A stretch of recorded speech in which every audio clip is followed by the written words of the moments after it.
Estamos de volta com Frente a Frente, que hoje recebe o padre Manuel Henrique, ele que é vigário episcopal da Arquidiocese de Maceió, e nos fala no momento sobre o trabalho realizado na Comissão Estadual da Verdade Jaime Miranda, a comissão que investigou relatos históricos sobre a vida de presos políticos, da militância de brasileiros mortos e torturados pela ditadura militar. E eu pergunto ao padre Manuel Henrique, ele nesse trabalho manteve contato com muitas famílias aqui, com pessoas também que sofreram a repressão nessa época. Padre Manuel Henrique, o que o senhor pode nos dizer sobre esses casos? Tem pessoas que são conhecidas até hoje e que estão aí, não é, no meio de nós, e o que se coloca nesse momento para essas pessoas que ainda estão ávidas por justiça? Olha, é grave a situação dessa expectativa, porque há muitas famílias esperando, inclusive, não somente um ressarcimento financeiro dos prejuízos que tiveram, das perdas que tiveram nos seus empregos, nos seus serviços, na sua vida pública, mas, por outro lado, acho que mais importante do que esse ressarcimento financeiro será o ressarcimento moral. Famílias inteiras e os familiares também se sentiram ofendidos a ponto de mudarem de lugar, mudarem daqui de Alagoas, porque uma pessoa ser chamada de subversivo, sobretudo naquele tempo, significava dizer, e a maneira como eles pintavam a figura dessa pessoa como se fossem uns bandidos. Quando a gente foi conhecer dos depoimentos que nós fomos ouvindo, eram pelo contrário. Eram pessoas decentes, preparadas, pessoas que tinham ideais. Que casos o senhor consideraria emblemáticos nesse processo de obtenção de relatos da pesquisa que foi feita? Olha, até hoje nós não temos notícia final de Jaime Miranda, que é o caso emblemático de Alagoas. O nome da comissão é dele porque ele é desaparecido. Ninguém tem notícia, ninguém, eu digo, quem fez sabe, não é? Deve estar calado, embora a maioria deles já esteja morrendo, os que propiciaram a morte, que levaram em aviões, jogaram no mar, né? Esconderam e por aí afora. Mas esse caso é emblemático para nós. Nós queremos saber, não é somente a família, que é uma família de pessoas unidas, inteligentes, né? A Olga, que é filha dele, faz parte da comissão. Essa menina, essa filha, já caminhou o Brasil inteiro, de comissão em comissão, tentando ver por onde ter uma brecha para saber a história final de seu pai. As famílias querem ao menos enterrar seus mortos. Pelo menos isso, mortos, né? E aí nós fomos conhecendo várias histórias. Uma das últimas foi a de um senhor que lutou na guerrilha de Caparaó. E ele é de Coqueiro Seco. Depois de muitos e muitos anos, ele apareceu com medo ainda. Ainda hoje, quando ele fala, não delata o nome de ninguém. Tem o maior respeito e o medo também, né? Nessa gente ficou o medo, ficou a neurose. Imagine nesse momento quando alguns setores pedem a volta da ditadura. Pois Quem é. viveu Quem sabe viveu muito bem o que sabe, passou, né? Então, o que nós conseguimos ouvir é de muito valor. Temos isso gravados em CDs, né? Nós temos gravados isso, está isso em várias mãos, até para que não aconteça de alguém sequestrar ou pensar que escondeu ou tirou da gente a verdade que não foi dita ainda. E nesse momento, Gorete, nós lamentamos que no momento em que o governo abriu as portas de uma sala do palácio para nós nos reunirmos, quando a FAPEAL também abriu e disponibilizou assessorias suas para que isso fosse feito, e feito de maneira científica até, né? Porque quando nós chamamos Elcio Versosa, que está acamado, hospitalizado, com um lamento nosso, quando ele foi chamado, era para preparar um relatório científico que pudesse entregar à sociedade alagoana. Até agora não foi possível isso, por este fato que causa a todos nós uma tristeza, né? Mas entregamos a Deus o futuro desse nosso companheiro, professor Elcio Versosa, e da própria comissão. Padre Manuel Henrique, a questão da ação terrorista atribuída a muitas lideranças de movimentos contra a ditadura no Brasil, pelo que foi apurado, essas pessoas tinham realmente esse perfil terrorista ou não? Não tinha, e alguns até fazem uma autoanálise, uma autoavaliação, imaginando como foram tão ingênuos de pensar que sozinhos poderiam ir contra o poderio organizado, armado de um exército. Muitos hoje se lamentam de ter entrado nessa efervescência idealista de querer um país mais justo, mais fraterno, mais igualitário. Fomos embalados naturalmente em ideologias que nós tínhamos, e nesse momento a ideologia não era da bandidagem, não era, porque quem andou explodindo bancas de revistas, quem andou estourando bomba lá no Rio Centro, no Rio de Janeiro, no momento de um show, que coisa assassina. É que a coisa voltou-se contra os dois que foram para lá. A bomba, em vez de estourar no meio dos outros, estourou na mão deles.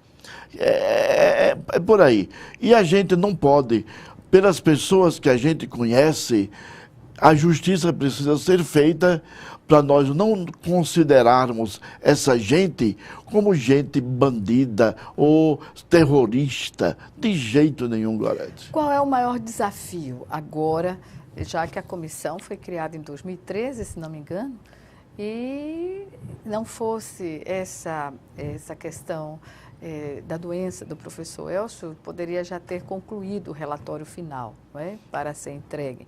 Mas qual é o maior desafio no momento que se coloca, além dessa questão de o relatório estar inacabado? Olha, o que nós esperamos é que em breve momento a decisão possa ser tomada pelos outros membros da Comissão da Justiça e da Verdade e possa terminar e entregar solenemente, como foi solenemente aberta a comissão no Palácio do tempo de Teotônio Vilela, foi lá, numa reunião solene. Esperamos devolver solenemente a toda a comunidade alagoana os dados, os resultados e os depoimentos ricos e às vezes vexatórios, humilhantes. Ali, nós tivemos a oportunidade de ouvir lamentos assim, humilhantes, relatos de torturas. Eu pude ver também ali como doía ainda, naquele momento exato do depoimento, citar, narrar o torturador, narrar aquele que estava ali a ponto de tirar a vida, né? Ou gente que viu a vida ser tirada de outros. Quer dizer, isso dói. Há livros escritos sobre a psicose, a neurose de quem foi torturado. Há livros escritos. Tamanho é o acervo desses relatos que há pessoas que escreveram, contando para todo mundo saber o que foi a perversa maldade, ação de controlar um poder subversivo. Subversivo de quê? Porque não queria a Lei de Segurança Nacional, que foi inventada fora do país. Foi lá no Panamá que o Golbery Couto e Silva e outros militares, que foi controlado pelos Estados Unidos, quer dizer... Sempre os Estados Unidos, sempre, né? E hoje também, né, Gorete? Também, e hoje exatamente. também, não tenho dúvida de que, né, pessoas ainda hoje estão sendo comandadas, mesmo à distância, ou foram preparadas lá para fazer mudar o projeto do cenário político brasileiro. Certamente. Padre Manuel Henrique, uma outra questão, não é, que pode estar relacionada, não nessa dimensão, mas o seu trabalho na coordenação da Comissão de Justiça e Paz. Hoje, a comissão tem duas vertentes de atuação e como está se dando na prática aqui em Alagoas? Nós estamos começando agora, praticamente, alguns encontros, algumas reuniões, inclusive lá no fórum, onde se trata das causas da justiça. Estamos viabilizando duas vertentes. E o arcebispo do Antônio, ele quis, por ser o ano da misericórdia, o ano passado, ele quis tomar duas obras de misericórdia. Uma que seria sepultar os mortos. E sepultar os mortos significa dizer e pedir que queremos sepultar com dignidade. Isso numa referência histórica ao cemitério da Divina Pastora, lá na região do Tabuleiro. Na região lá do Fernão Velho, né, depois de Fernão Velho. E ali as pessoas são sepultadas sem nenhum cuidado, jogadas no valetão comum, indigentes, né? Sem nome, sem direito a nenhuma dignidade. E quando o arcebispo e nós tomamos conhecimento disso, nós começamos a reagir e a pedir, por exemplo, que a prefeitura pudesse intervir, que o Ministério Público também, até agora, ninguém interviu, até porque disseram que é difícil fazer. Mas o bispo está à frente. Nós já celebramos, no dia 2 de novembro passado, celebramos lá na porta do cemitério, para lembrar isso. Ninguém pode ser sepultado, ninguém pode morrer com a indignidade que está sendo dada aos nossos irmãos alagoanos. Há histórias, conversando com o procurador há pouco tempo, ele disse, não, eu conheço história de gente que escreveu sobre os que eram jogados ali. E a outra vertente é de visitar os detentos, os prisioneiros. E o arcebispo, como tem uma frente agrária na igreja, que é a CPT, a Comissão de Pastoral da Terra, e tem uma área que mais ou menos poderia servir para uma colônia penal ou coisa parecida, onde os presos pudessem, claro, escolhidos, selecionados e que queiram trabalhar no campo, pudessem ir residir nesta colônia.